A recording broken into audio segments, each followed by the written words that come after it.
ये रेशमी जुल्फे, चांदी जैसे बाल और ना जाने क्या क्या लिखा है शायरों ने गेसों की तारीफ में। और हाँ, इन घनेरी जुल्फों के कद्रदान शायर प्रेमी ही नहीं बल्कि कई और भी हैं। यकीन नहीं आता तो अगली बार जब आप सैलून जाएं तो अपने हेयर एक्सपर्ट से ही पूछ लीजिएगा। जी हाँ, आपकी शायराना जुल्फों के लिए लोग 5,000 रुपये तक देने को तैयार हैं। हैरत में पड़ गए ना? आखिर कभी झड़ने की वजह से तो कभी उड़ते रंग के कारण जो बाल आपके लिए सिरदर्द बने रहते हैं वे ही लोगों को माला माल कर रहे हैं।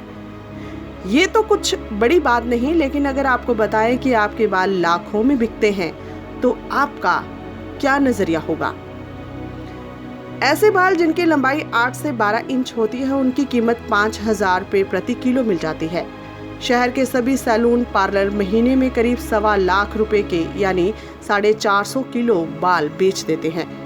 इनमें से 95% बाल बेकार होते हैं, 5% बाल ही खास पैमाने वाले होते हैं। लंबे बालों से बिग पैच महिलाओं के जुड़े बनते हैं। पुरुषों के बाल मजबूत होने के साथ साथ पानी में गलते नहीं हैं, इसलिए इनका इस्तेमाल समुद्र में जहाज़ों पर लंगर के लिए रस्से बनाने के लिए भी किया जाता है। बाल लंबे तो ज़्यादा दाम, कटे बालों की लंबाई जितनी अधिक होगी कीमत भी उतनी अधिक मिलेगी। अक्सर पुरुषों के बाल लंबे नहीं मिल पाते, इसलिए महिलाओं के बालों की मांग अधिक होती है। आप जानकर हैरान हो जाएंगे कि भारत में एक मंदिर ऐसा भी है जहां पर सिर्फ बालों से ही करोड़ों की कमाई की जाती है। आइए आपको उस मंदिर के बारे में भी बताते हैं। भारतीय संस्कृति के मुताबिक भारत में बच्चों के संस्कार से लेकर अंतिम संस्कार तक में बाल मुंडवाने की प्रथा का काफी महत्व है। देश के कई मंदिरों में बाल चढ़ाने की प्रथा है। दक्षिण भारत के तिरुपति बालाजी मंदिर समेत कई मंदिरों में तो मन्नतें पूरी होने पर बाल चढ़ाने वालों का तांता लगा रहता है। इन मंदिरों में हर रोज सैकड़ों टन बाल चढ़ाए जाते हैं। लेकिन आपने कभी ये सोचा है कि इन कटे हुए बालों का क्या होता है? इनका इस्तेमाल कौन करता है और इन्हें इस्तेमाल लायक कैसे बनाया जाता है? और ये लंदन या किसी दूसरे पश्चिम शहर के बाजार तक कैसे पहुंचते हैं? इन बालों की लंदन यात्रा का पहला सफर उस मंदिर से शुरू होता है जहां ये चढ़ाए जाते हैं।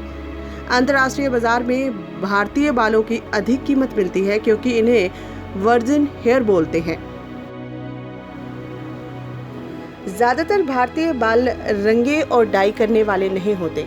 मंदिरों में बाल चढ़ाने वाले निम्न वर्गीय, मध्यम वर्गीय या हेयर स्टाइलिंग भी नहीं कराते, इसलिए उनके बालों को वर्जिन कहा जाता है। इसके अलावा बचपन से बढ़ाए गए बालों में केराटिन की मात्रा अधिक होती है। इस प्रोटीन की वजह से बाल स्वस्थ रहते हैं और इन्हें वर्जिन हेयर कहा जाता है। मंदिर में चढ़ाए गए बालों को प्रोसेसिंग के लिए कारखाने में ले जाया जाता है। प्रोसेसिंग के पहले चरण में इन्हें हाथों से सुलझाया जाता है। हाथों से लाखों टन बालों को सुलझाना काफी कष्टकारी और समस्याढ़ प्रक्रिया होती है।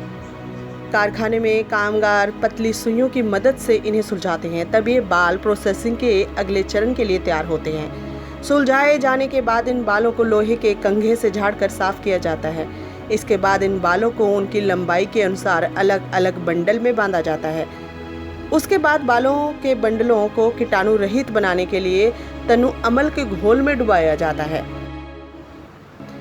साफ किए गए बालों में सबसे अच्छी गुणवत्ता वाले बालों को ऑस्मोसिस बाथ करवाया जाता है ताकि उनके क्यूटिकल्स नष्ट हुए बिना उन पर लगे दाग धब्बे छूट जाएं। इन साफ और स्वस्थ बालों से महिलाओं और पुरुषों के लिए रंग बिरंगे बिग बनाए जाते हैं और उन्हें देशों को निर्यात किया जाता है जहां इनकी काफ़ी मांग होती है। पूरी दुनिया में इंसानी बालों का कुल कारोबार 22,500 करोड़ रुपए का है। हेयर प्रोडक्ट्स की नामी कंपनी निल्सन की रिपोर्ट के मुताबिक ये कारोबार हर साल लगभग 10% की दर से बढ़ रहा है। आंकड़े बताते हैं कि 2023 तक ये कारोबार 75,000 करोड़ का हो जाएगा। 2018 में अकेले भारत ने 250 करोड़ रुपए का बालों का कारोबार किया। ये दुनिया के कुल एक्सपोर्ट का लगभग आधा है। 2014 से लेकर अब तक इस कारोबार में लगभग 40% इजाफा हुआ है। आंध्र प्रदेश के तिरुपति बालाजी मंदिर से निकलने वाले बालों की हर साल करोड़ रुपए की बोली लगती है। साल 2016 जनवरी में हुई नीलामी के दौरान इन बालों के लिए अधिकतम 5.6 करोड़ रुपए की बोली लगी थी। CNN की रिपोर्ट के मुताबिक हर साल यहाँ से करीब 3 टन बाल निकलता है। इस मंदिर में रोजाना करीब 20,000 लोग मुंडन कराते हैं। अच्छी क्वालिटी के बाल जहां 12,000 रुपये किलो तक बिकते हैं, वहीं कम क्वालिटी वाले 40 रुपये किलो में भी बिक जाते हैं। अब इनका मोल यहाँ पर हज़ारों में है, तो आप सोचिए जब ये बाहर जाते होंगे, बाहर के मुल्कों में जाते होंगे, तो इनकी कीमत कितनी होती होगी।